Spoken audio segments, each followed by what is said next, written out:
Ce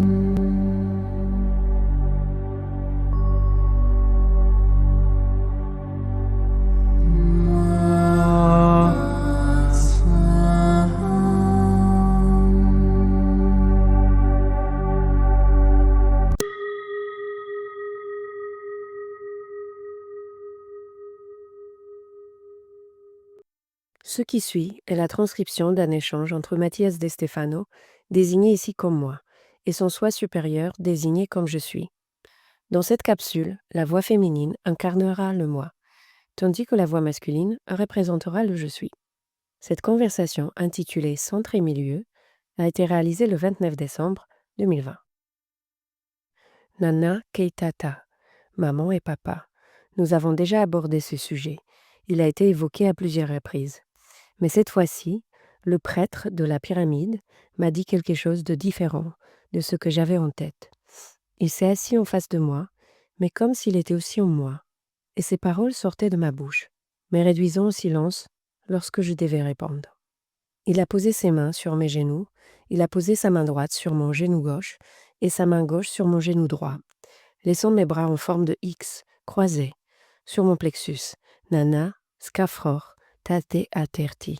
La mère contemple en cherchant le Père dans les cieux, a-t-il dit, en faisant des mouvements, avec sa main droite sur son genou gauche. Tata sakfor nane tumti, dit-il en effectuant le mouvement inverse, c'est-à-dire avec sa main gauche sur le genou droit. Le Père contemple en cherchant la mère sur terre. Hi en moule inuke. Et au centre, ils se rencontrent pour rechercher l'équilibre. Il leva les mains et les joignit au centre, à la hauteur de mes yeux. Il me montra la terre en position fétale ou en posture de défense, lorsque nous avons peur, que nous entourons nos jambes de nos bras, en ramenant nos genoux vers notre poitrine et en plaçant notre menton entre nos deux genoux. Je vis alors les deux genoux sur la terre, au-dessus des organes, des reins, du pancréas, des surrénales, au-dessus des deux poumons du Congo et de l'Amazonie. Ils étaient là, le genou gauche au Moyen-Orient et le genou droit en Amérique centrale. Mère et terre. Oui, l'histoire de notre arbre généalogique. J'avais toujours écrit que le Moyen-Orient était l'un des reins, une glande surrénale, et que l'Amérique centrale représentait la bouche et ses dents. Et c'est vrai, sauf qu'en face d'eux se trouvent les genoux de cette personne terrestre en position de momifaction andine. Commençons par les dents. Amérique centrale. La plaque centra-américaine ne faisait pas partie de la Pangée telle que nous la voyons aujourd'hui. Toutes ces plaques se trouvaient sous Pantalassa et se déplaçaient vers l'est comme un train de volcan prêt à traverser le territoire du grand continent. Aujourd'hui, on peut observer ce même mouvement dans la crête ou chaîne d'Hawaï et la chaîne de montagnes marines de l'Empereur, qui naissent de la péninsule du Kamtchatka et trouvent leur locomotive dans la grande île d'Hawaï. L'Amérique centrale est cette plaque qui a entraîné la petite plaque de Californie vers le sud, créant la faille de San Andrés et la péninsule de Californie.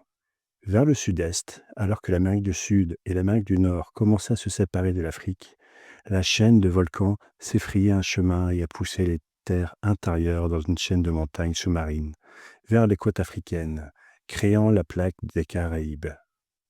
Vers l'Amérique du Sud, la plaque a poussé les Andes en formation, créant les montagnes de Colombie jusqu'à la Guerrera, poussant les montagnes de toute la côte vénézuélienne au nord de Jalisco au Belize, en passant par Michoacán, le district fédéral, Puebla.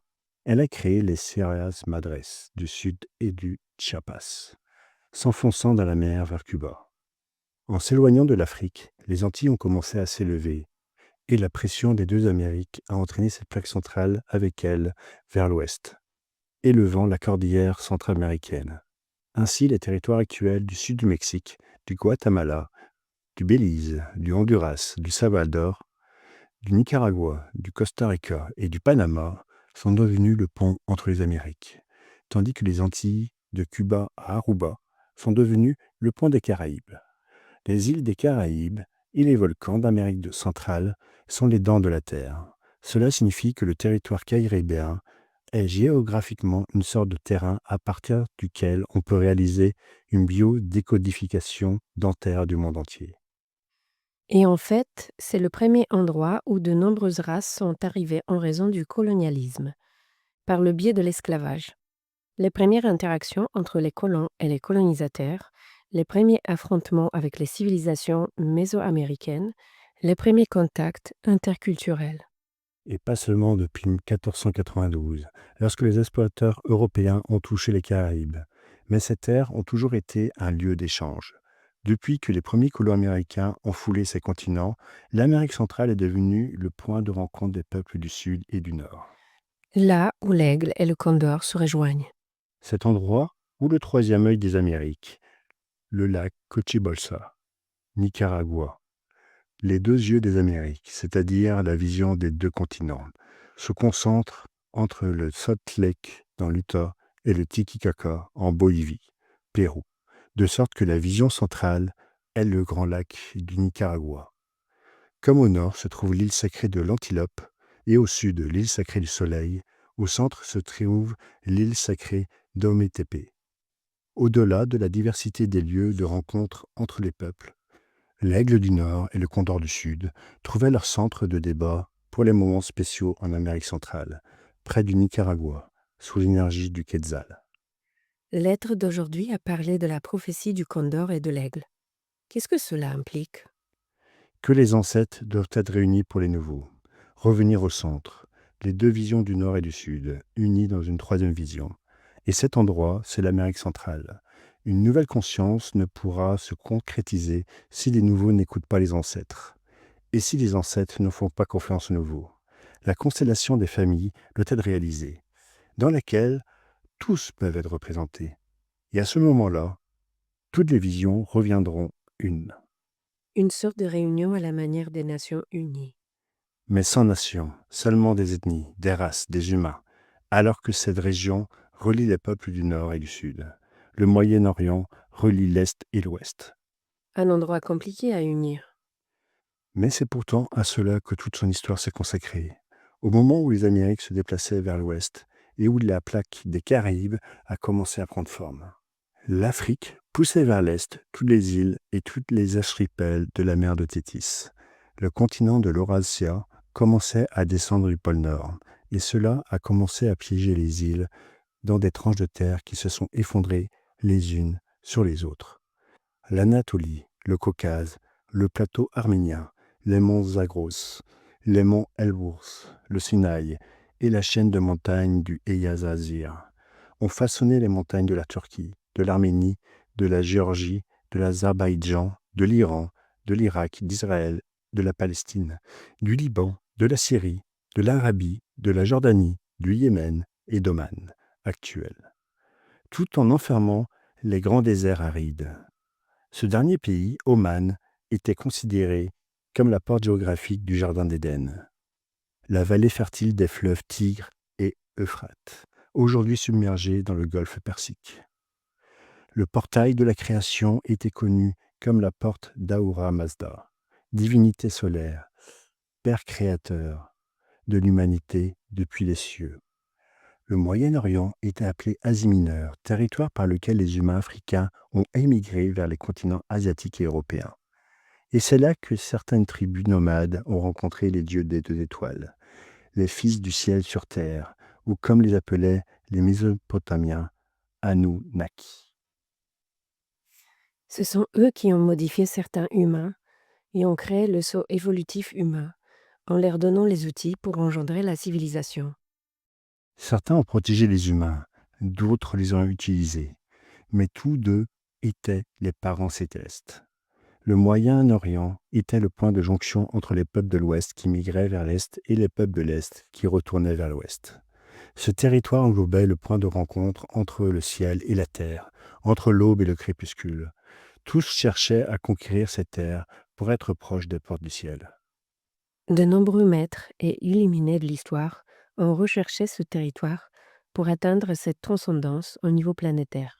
Abraham, Moïse, Jésus, Mahomet. Et ceux-ci parce qu'ils sont les plus renommés, mais en réalité tant d'autres de diverses traditions.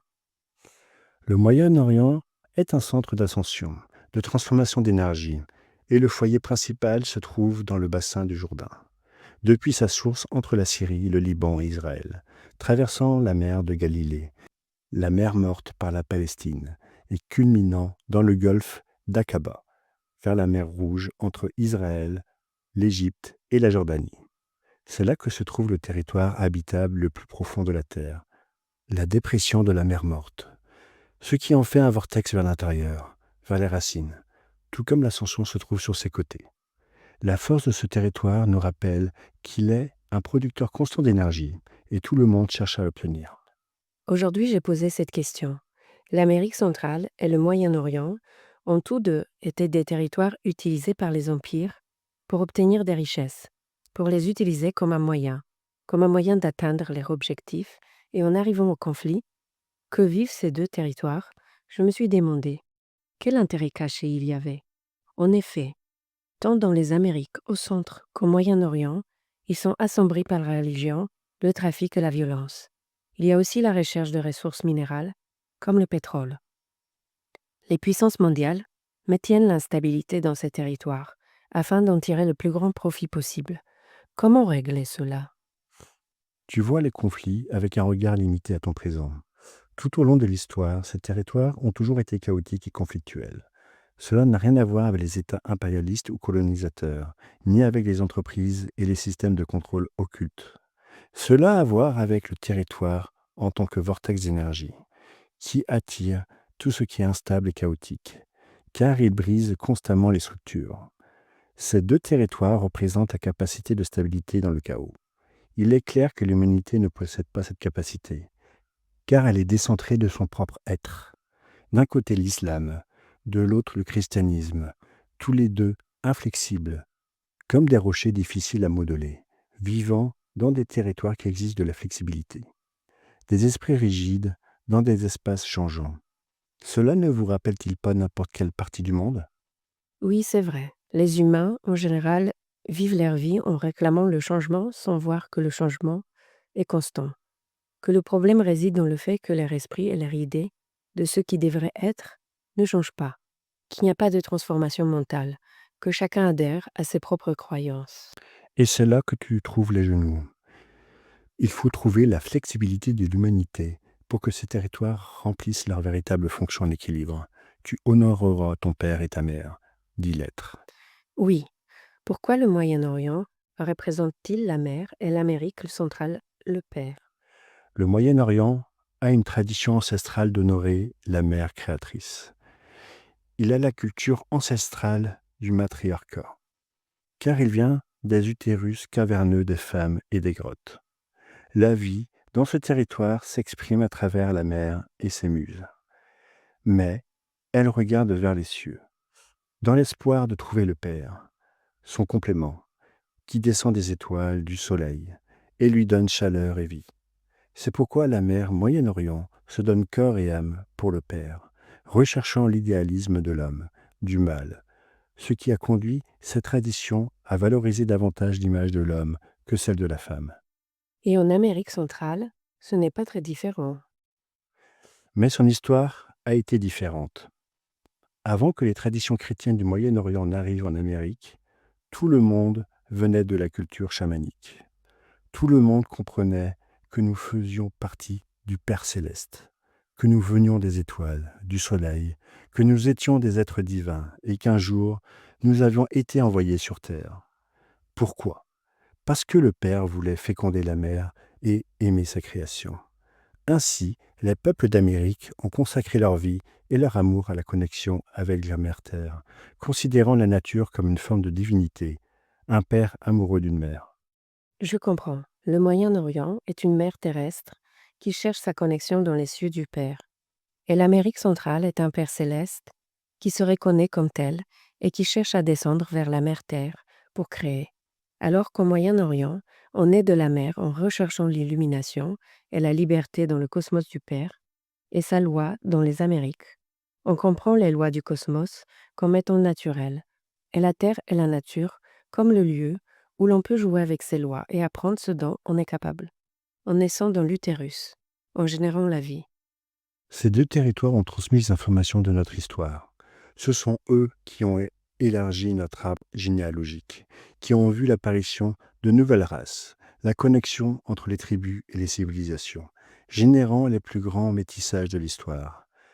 C'est dans ces deux territoires du monde que nous sommes tous une famille.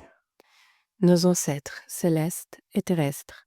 J'honore donc ma mère et mon père, le Moyen-Orient et l'Amérique centrale, comme les arbres qui soutiennent mon histoire et me relient dans toutes les directions, à chaque être humain, à travers le temps et l'espace.